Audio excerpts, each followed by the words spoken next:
All right, welcome to Hurley Investments Financial Services Commentary. Today is Tuesday, the 17th. It's actually the 19th. It is the 19th of September. Kind of a small group today. It looks like I have 8 of you now that are coming in. Lance, David, Mary, I know you like typing a lot of stuff in. On a smaller group, I'm going to go ahead and suggest to you guys, go ahead and type in a little bit more than you normally do. For those other people that are here, obviously you're welcome to type in as merited if you want to. If you don't want to, that's okay. You can sit back and relax. Today it's probably going to be relatively quick. It'll be a quick 30 minutes. And I'm going to start off with a question today. What do you do when things just aren't going right in your spread trading account? What do you do when things just aren't going right in your spread trading account? I think that's interesting you said that, David, and I'm going to write it down, but someone's not going to be too happy with you. What do you do when things aren't going right in your spread trading account? You said find another advisory service that gives out better trades. David, I'm going to say this with all due respect, and you can talk with me and call me later on one-on-one if you want to. I asked what you're doing in your spread trading account. If you're following someone else and they're obviously not providing good trades for you, that's not necessarily their fault. That's probably your fault. And what I mean by that, most education, if not all of it, is done in a paper trading account. And when it's done in a paper trading account, they do not share the same worries or concerns. They do not share the same stresses as seeing real trades go against you. In my business, being a registered investment advisor, they don't have the same regulations, where a couple of years of losing trading, technically, for a smaller guy like me, it shuts me down, or it shuts me out of business for those individuals. So I'm saying this to take it with a grain of salt.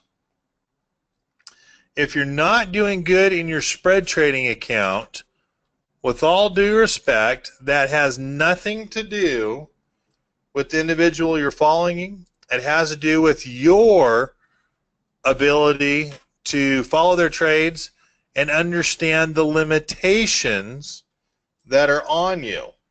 If you remember last week, and by the way, I do apologize, I just found out now that last week's posting was never uploaded, so I will have I'll have Dave Westlake upload that posting to my site as well, so you hear last week.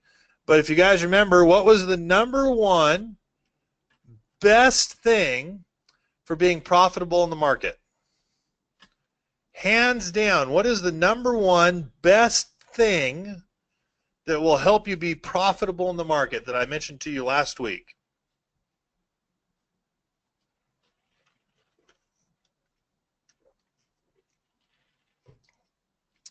There you go, Lance and Mary, you're correct. It's time. Time is the number one best thing you can have to be profitable in the market. Now, I'm saying that from an investor mentality. I'm saying that from a caller trader. I'm saying that from someone that says, hey, we'll protect you and we'll wait till American Outfitters Brand Corp bounces back up to 25 or 30, 10% up day to day. Maybe it's making its turn, or it's just bouncing off of the oversold. Maybe for a Costco investor, putting some long calls in place that we could then buy the stock if we so chose. Time. I went out to June of 18 to give us time for this to come back. For those of you that were following my Costco trade, we took some profits off the table. When we could gather, geez, $7.40 for some people, $5.40 for others, we took those profits. So we have a position now that for the most part is 100% paid for, and we can wait till June of 2018 to be profitable. Those that were in Baidu, that we had those $500,000 accounts, the Apples, you know, we struggled last year. We look like geniuses this year.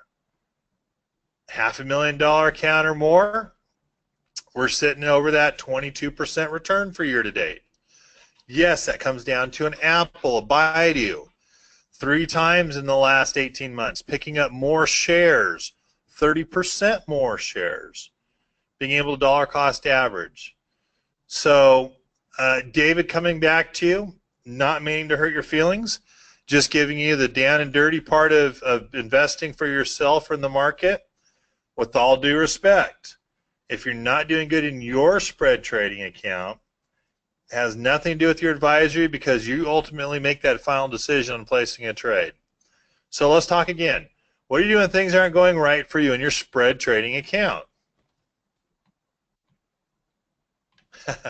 You know, yep, I'll go back to Mary.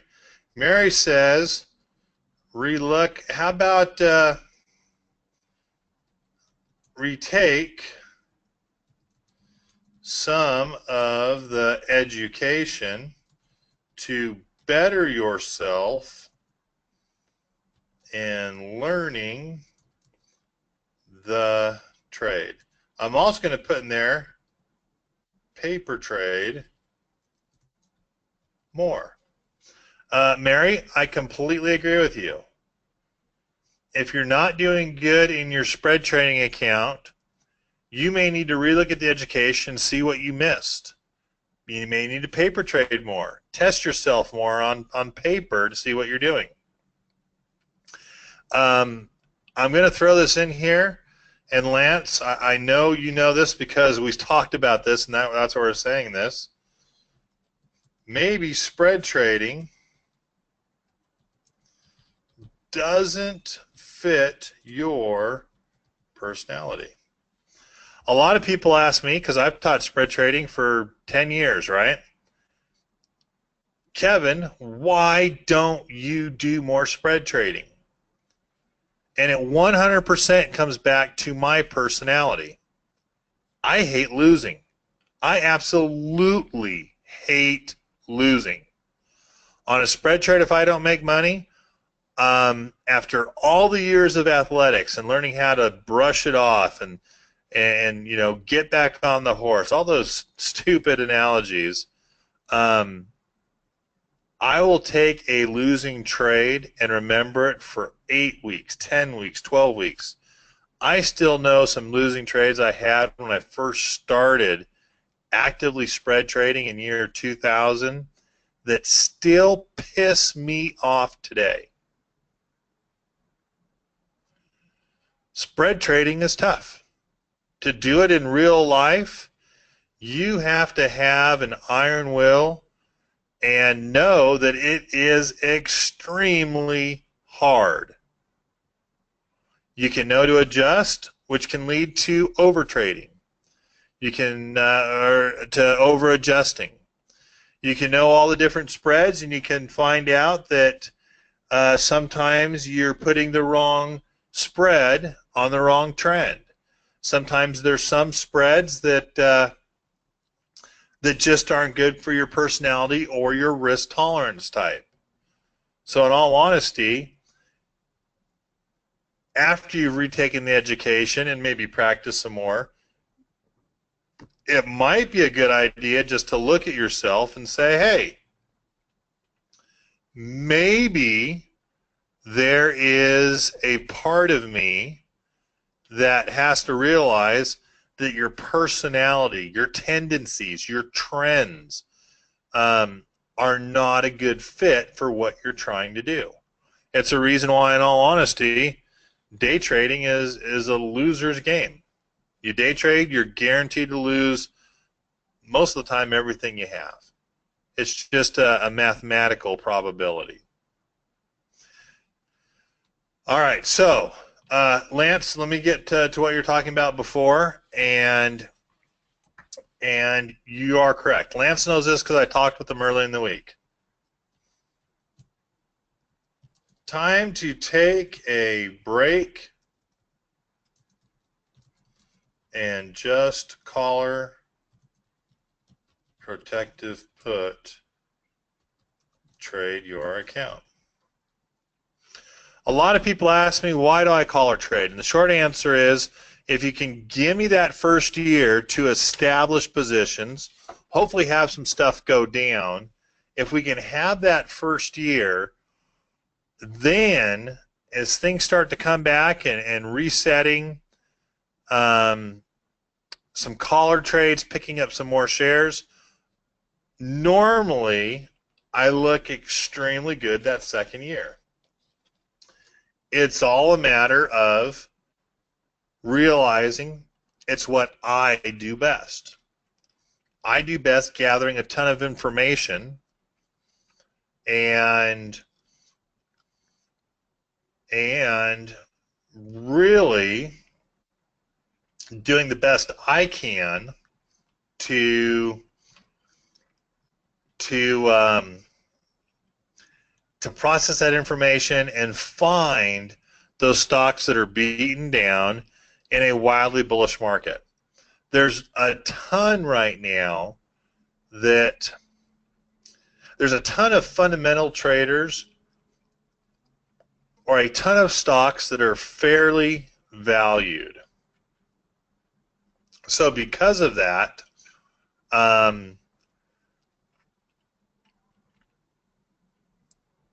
it's hard to find the easy go-to make money position. I think Costco was one. Hence, that's why we went to some straight long calls for those of you that have been following me the last 6 weeks. Costco, way undervalued. A news event took out $38 at the high point, at least $30, possibly $38 at the high point of Costco's value. So what did I do? Start gathering more information. Hey, same-store sales are still coming in right. Hey, let's look at the person that made the call that Amazon, through the purchase of Whole Foods, is significantly going to hurt Costco. Well, as I read through the gentleman's thesis, he's an idiot. As usual, analysts don't know damn thing. Well, he values a Costco person the same as he values a Walmart purchasing person.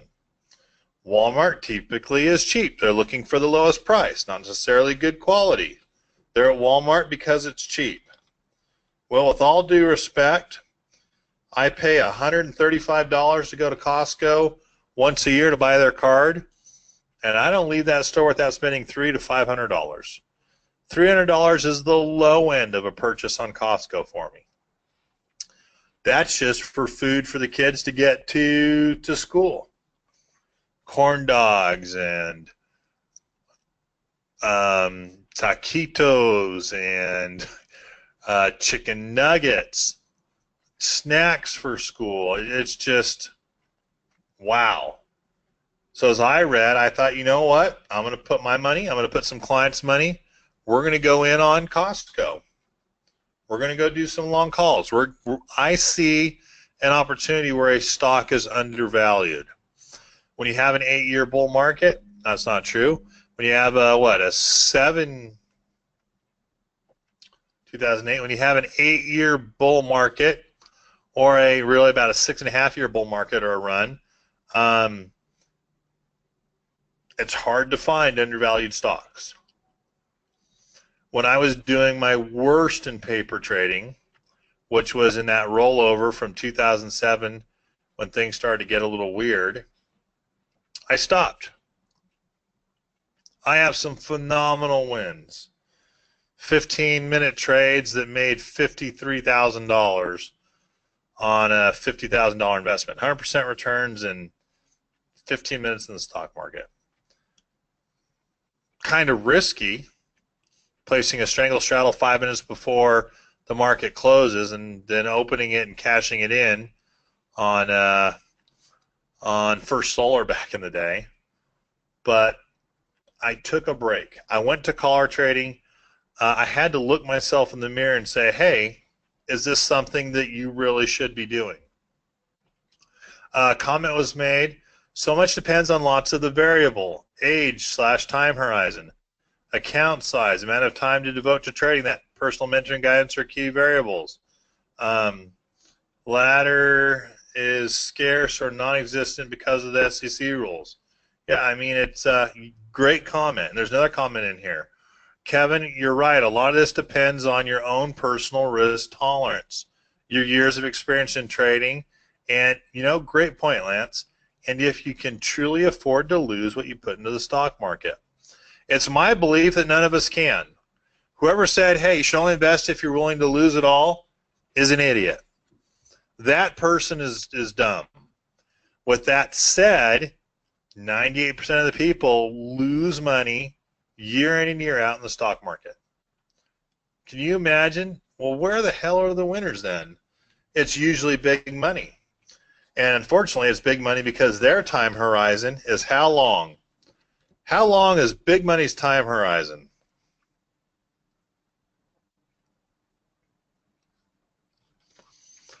Come on, guys, institutional money. How long?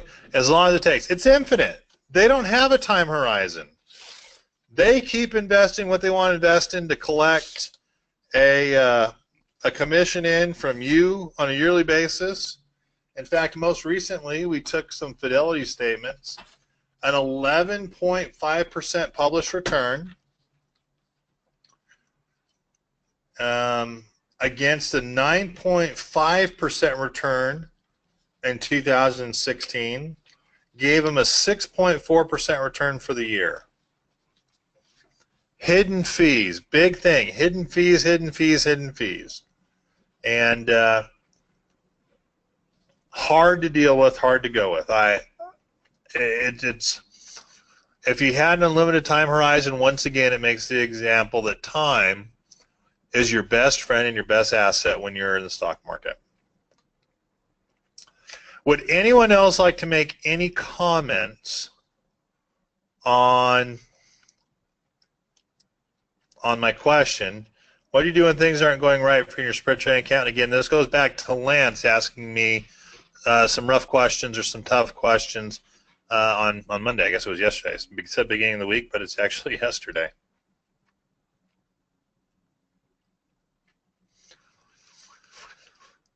Ugh. Lance, you're killing me. So Lance just asked me, Kevin, if you don't really spread trade, why have you spent so many years coaching or teaching spread trading strategies? All right. What he wants to hear is a conversation we had for a couple hours. So Lance, I'm not going to give him our 2-hour conversation we had yesterday. Let me condense it into a couple simple comments. I grew my portfolio, my personal portfolio, through spread trading.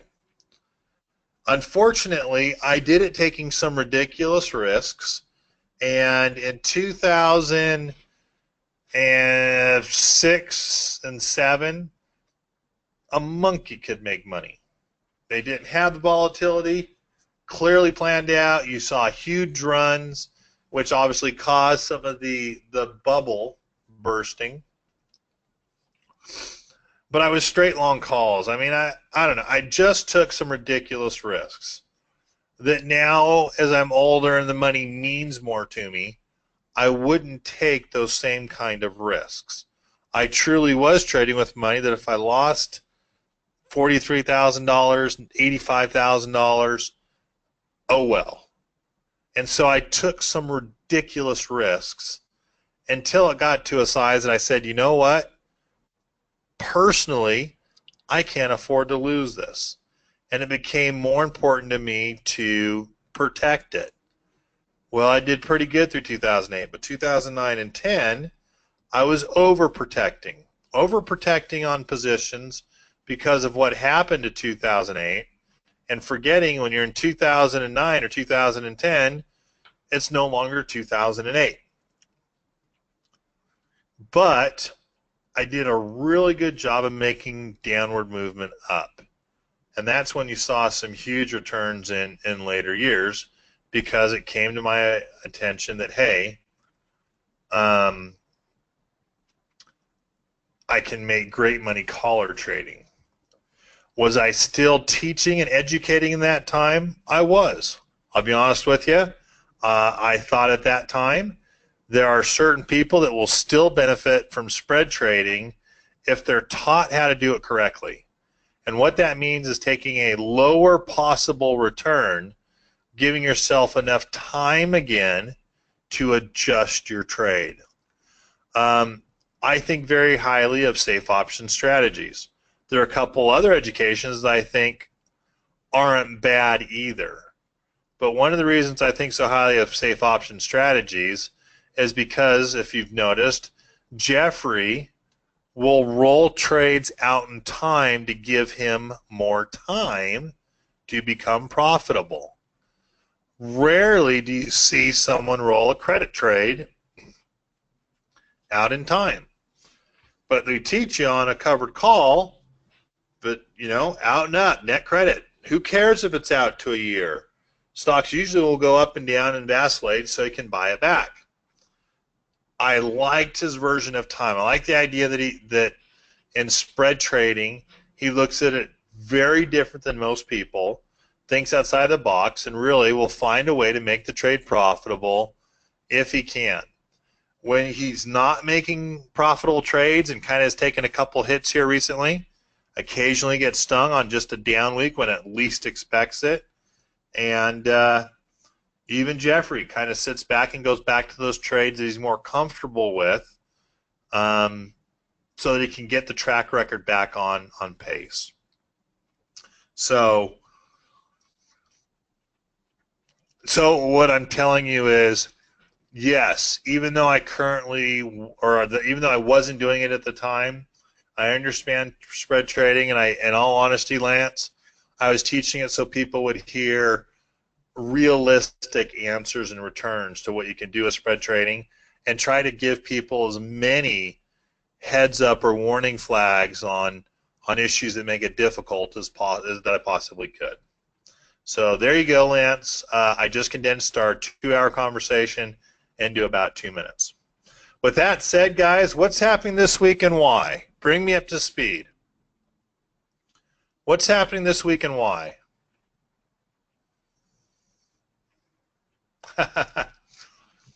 Dave, you got to be the fastest typer I know. Correct. Very, very, very, very small gains that the media pushes as huge record highs. I like it. I like it. I like it. I like it. Maud, Lance, Amy, I agree. Wait and see. I'm going to call it a feeling, if that's okay. Feeling for the Fed meeting that ends tomorrow. So my time, 12 o'clock, or usually 12:15 Mountain Standard Time, the minutes come out. And obviously, slash the announcement. Are we going to have rates raised? They're going to raise rates in September?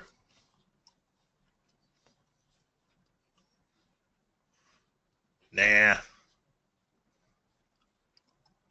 Of course not. They've already telegraphed it will most likely come in December, but still the market holds back. So tomorrow, you'll probably see a really tight range, you know, up or down 30, 40 points, kind of what it's been the last couple days except for Monday. But Yeah, nothing's going to happen, and I do not think the Fed will raise rates. They're really holding on to forecasting what they're going to do and sticking to it. So no, I would not expect to see any hike in interest rates tomorrow. That just won't happen. On the side, a couple other questions or comments came in. Has someone calculated commissions on adjusted spread trade and the effect on the profits of the spreads? No, they have not, Ida, because for all intents and purposes, when it comes down to that question, it all depends on the amount of contracts. If you're doing 25 contracts, the commissions on a spread don't matter. They're insignificant. If you're doing one contract, they're ridiculously high. So the short answer is, Ida, and I've said this for years, you may remember this way back when we first met, if you're ever worried about commissions, that's your first red flag. You should not put the trade on. Putting the trade on would be a poor choice for you. And then if I'm going to follow this up, Maud came in with a question or a comment, but I'm going to first go over to David. David also said, in regards to commissions, doesn't make sense. David, type that in again, but I think what you're trying to say, David, is that do you calculate commissions into your returns, and how much does it affect your trade? So again, it's kind of what Ida said.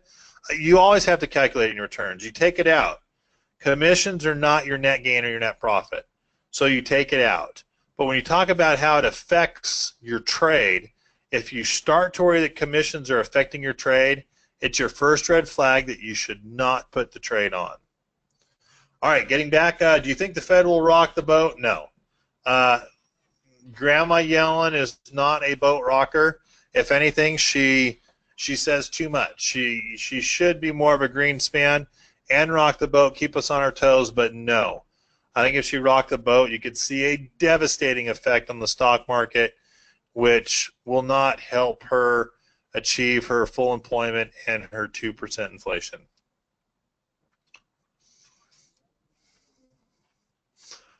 It's kind of funny because I had another little thing on what's happening this week and why. Net long-term tick flows. I'm also going to go through, where is it? Current account balance.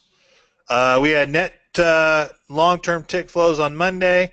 We had current account balance today. To help you out, net long-term tick flows came in at 1.3 billion when last month they were 34.4 billion. So someone tell me, please, what are net long-term tick flows?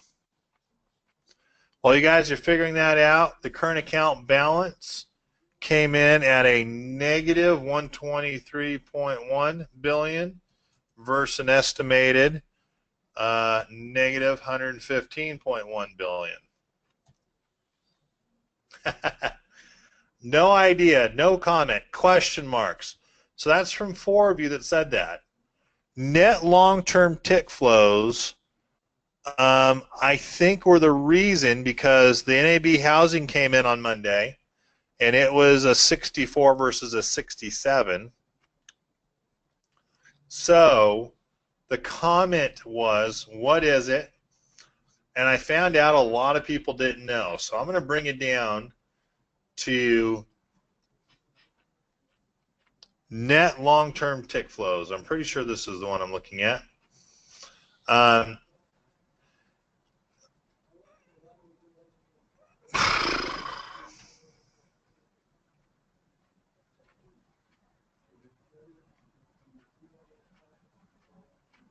There you go.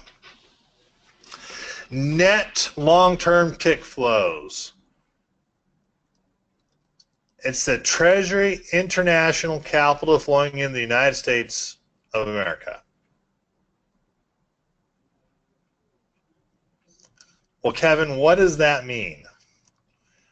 Have you ever wondered how the heck we can be raising rates, yet we can't get higher interest rates in general on the Treasury bills.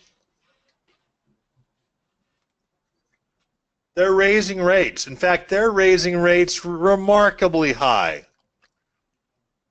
compared to the fact we've got $20 trillion of debt, right?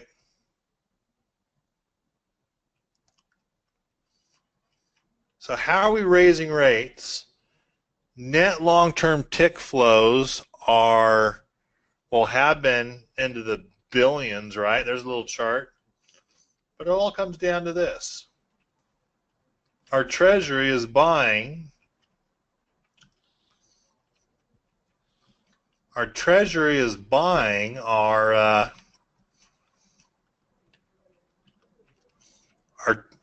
T-bills as we need to artificially keep those rates low. The interest rate will go higher if they don't have enough buyers. But the good news is they're reducing their balance sheet. 91.9 billion to 34 to only 1.3 billion.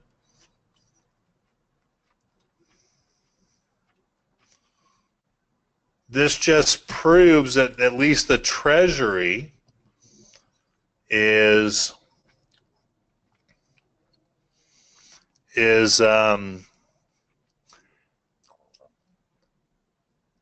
taking money off their balance. How they're saying they're reducing their balance sheet. They're not going to be covering. So does that mean bond market eventually dictates real interest rates? Not necessarily. I think the Fed would be idiots to continue to raise interest rates when we have such a high debt load right now. With that said, what if that debt load of 20 trillion and 8 of it is ourselves? You know, we owe ourselves the interest.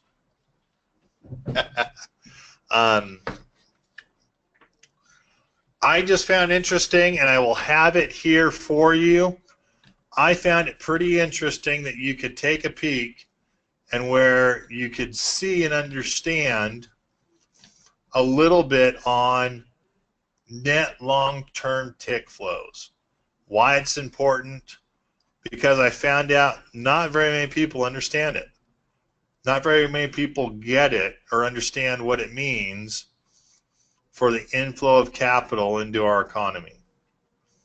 And I just think you'll find it interesting to go through. With that said, current account balance. Kind of important again, one more time. I have the current account balance, and it's money that they're taking out of the, how to say it?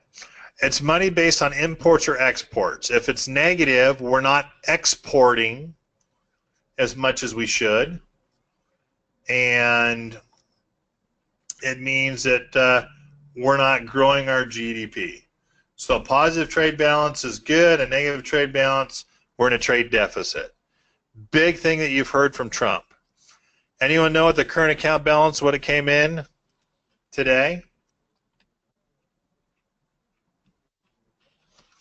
Negative a 1.23 billion for the month. Ridiculous. In all honesty, when you hear all these great, hey, our economy's growing, we're doing better, we're manufacturing more, there's your standard, easy to read economic indicator that says bullcrap. I call BS. If we are, we're all exchanging hands in the United States. It's not necessarily helping GDP like it would otherwise. So I just found it interesting because I've heard Trump talk about this so much, America first, balanced trade, and this gives you an understanding of why it's important and why it matters. So I'm going to go ahead, I'm going to let you guys read through this. Simple supply and demand, and I'm going to have you better understand a little bit about the current account balance because it also is important for us right now. The trend is not positive. Where will our markets end this week? I was wrong last week. I thought we'd sell off. We did not. So I'm going to go with bullish into the end of next week. Yeah, not a bad end of the week at all. If I look at our markets, we're still bullish, but we're touching the overbought. That also will coincide with another article I'm going to give you that 70% of the time we have a negative last 2 weeks of September. It rebounds back in October, but yes, we're bullish and we're just now touching the overbought line, where usually you will see a drop back in the market in September. It's also usually the worst month of the year, I believe. With that said, technology, pretty much stagnant last month for the last 2 days. Technology might be the bright spot going forward into the end of September, beginning of October. It's funny how that coincides with Christmas and how it coincides with Apple and releasing other iPhones. And it coincides with advertising for better numbers for Facebook, for Alphabet. More people starting to buy for Christmas now. That is, well, I guess it's that. Starting to buy in October for Christmas, which will help Amazon. So, you know, the big 5 or 6, you notice, will move 50% of the NASDAQ, 10% of the S&P, and you basically get it because of Christmas. Okay. Or I think this will end September. I'm sorry, that still says August.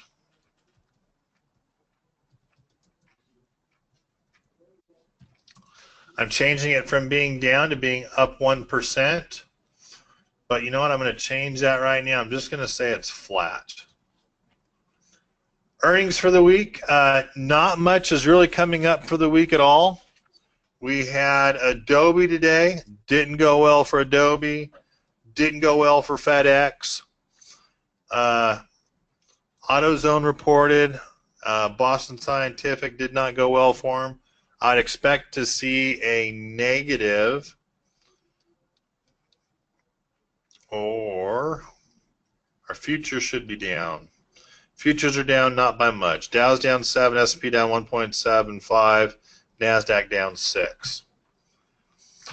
Tomorrow, obviously, there's no big ones, but no bellwethers, but General Mills is tomorrow, and Herman Miller, can't read my writing. Herman Miller is out, HLHR, I believe. Nothing I wrote down for Thursday. CarMax on Friday. CarMax may be important as people are buying new used cars because of the hurricanes. Economic reports, obviously I have not done these either. Today, building permits, and it was nice to see that was higher, significantly higher, 13,300 versus 12 that was expected. Housing starts were also higher than expected, hence we had a bit of our run up today. We also heard President Trump talk to, I want to say NATO, but it's not NATO. United Nations is who he spoke with. Obviously, we had current account balance, and we had import, export numbers.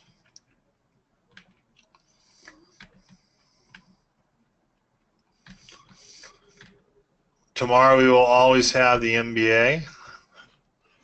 And existing home sales started with the FOMC rate decision. We usually have initial and continuing claims on Thursday. We also have the Philly Fed, the FHFA, Housing Price Index. Then on Friday, we have a whole lot of nothing.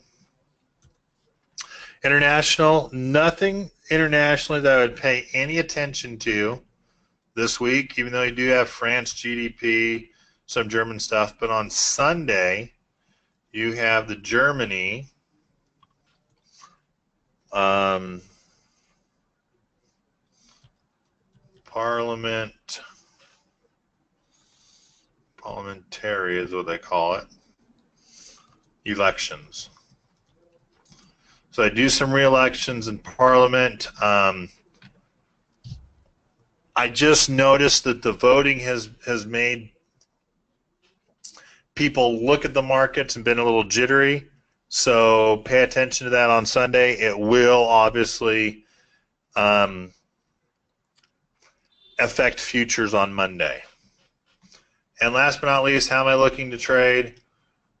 I still have Costco going, but what I do want to tell you is that my accounts to close them. So the short answer is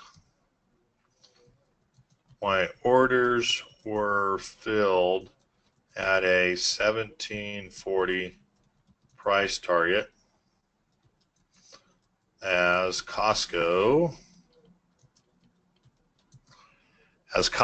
tests the 160 support level.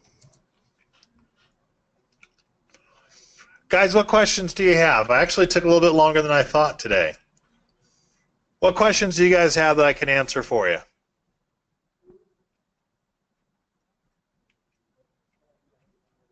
And I will make sure this is posted tonight. I will also have posted last week's that apparently did not get posted. I do apologize. Hey, Lance just said nothing tonight. You did a good job. Thank you very much. Lance, no worries. And again, as you know, I call it fair game. If any of you call in and talk to me, I usually will think that others have those same type of questions. So I will use what we talked about a little bit to spark some interest in our chat sessions. Make sure that if you don't know it and we're teaching it to you, everyone else knows. Mon, thanks for saying thanks. Mary as well. If no one has any comments for tonight, guys, I appreciate you being here. Thank you very much. I will talk with you again next week, and we'll call it a night. Appreciate your time, everyone. Talk to you next week. Bye-bye.